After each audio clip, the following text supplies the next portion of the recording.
भाजपा से अलग होने के बाद नीतीश कुमार की ताकत का परीक्षण लगातार हो रहा है। कहा यह जा रहा है कि 2024 से पहले नीतीश कुमार जब महागठबंधन में आए हैं, 7 दलों के साथ हैं, तो उनकी शक्ति का परीक्षण और आकलन शुरू हो गया है। जहां एक तरफ बिहार में उपचुनाव हो रहे थे, उसके अलावे उपचुनाव में नीतीश कुमार की भूमिका क्या रही, इस पर सवाल खड़े हो रहे थे। और सवाल के जवाब में देखा गया यही कि जो सीट जहां जिसके कब्जे में थी, वो सीट उनके कब्जे में रही। मोकामा में राष्ट्रीय जनता दल का कब्जा था, वो वहां जीत गई। और गोपालगंज में भारतीय जनता पार्टी का कब्जा था, वहां भारतीय जनता पार्टी की जीत हुई। लेकिन कुढ़नी का चुनाव निर्णायक मोड़ पे आ गया है। कुढ़नी के चुनाव में भारतीय जनता पार्टी अपने उम्मीदवार जरूर उतारेगी, उतार भी दिया है। और वहीं कहा जा रहा था कि इस कुढ़नी में राष्ट्रीय जनता दल की सिटिंग सीट है, तो राष्ट्रीय जनता दल अपना उम्मीदवार उतारेगी। लेकिन अंतिम समय में जदयू की तरफ से उम्मीदवार उतारने के बाद, और वो भी वहाँ जो सबसे ज़्यादा मजबूत ताकत वाले वोटर हैं, कुशवाहा यानी लौकुश समीकरण वाले, उनको उतारा गया। और इसमें पूरी सोची समझी रणनीति के तहत भारतीय जनता पार्टी को नीतीश कुमार के सामने खड़ा किया गया। नीतीश कुमार और भारतीय जनता पार्टी में यहाँ सीधी टक्कर है और दोनों की ताकत यहाँ आजमाई जाएगी। इसके साथ ही आपको बता दें कि इस चुनाव में मुकेश सहनी भी अपनी भूमिका तय कर चुके हैं। मुकेश सहनी ने भी वहाँ अधिक संख्या में रहने वाली जाति भूमिहार जाति से अपना उम्मीदवार उतारा है। लेकिन इन सारी बातों और समीकरणों को अगर देखा जाए तो इस समीकरण में सबसे ज़्यादा परीक्षा अगर किसी की हो रही है तो वो है नीतीश कुमार। नीतीश कुमार इस परीक्षा में कितने अंक लाएंगे और क्या इतना अंक लाएंगे कि वो पास हो जाएं, भारतीय जनता पार्टी को यहाँ से बेदखल कर दें, ये सवाल सबके जहन में है। तो आखिर ये होगा कैसे?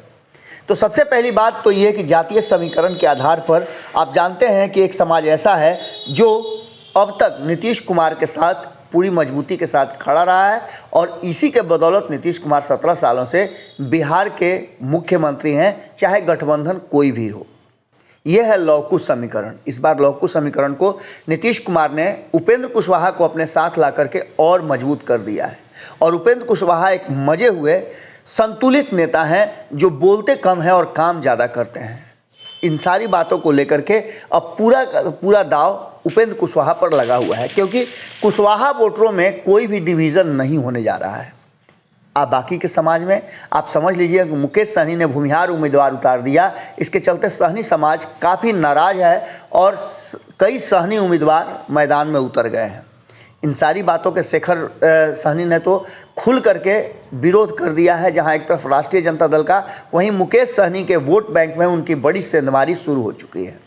इसका सीधा मतलब है कि कहीं ना कहीं वो मुकेश सहनी को डैमेज कर रहे हैं और मुकेश सहनी के पूरे दावे और ख़ास करके उनके उम्मीदवार नीलाव के दावे पूरी तरह से ध्वस्त हो रहे हैं, क्योंकि उन्होंने कहा था चुनाव से पहले कि भूमिहार वोटर उनके साथ खड़े हैं। हालांकि कई भूमिहार संगठनों ने, जिनकी लुटिया पहले ही से डूबी हुई है, वो उन्होंने समर्थन किया है नीलाव कुमार को। लेकिन इसके अलावे आप समझ लीजिएगा कि भूमिहार वोटरों में कई डिवीज़न होने वाले हैं। एक तो ललन सिंह वहाँ कैंप रखने वाले हैं और दूसरी तरफ भारतीय जनता पार्टी ने अपने भूमिहार नेताओं को जो गुस्से में थे उन्हें मना लिया है।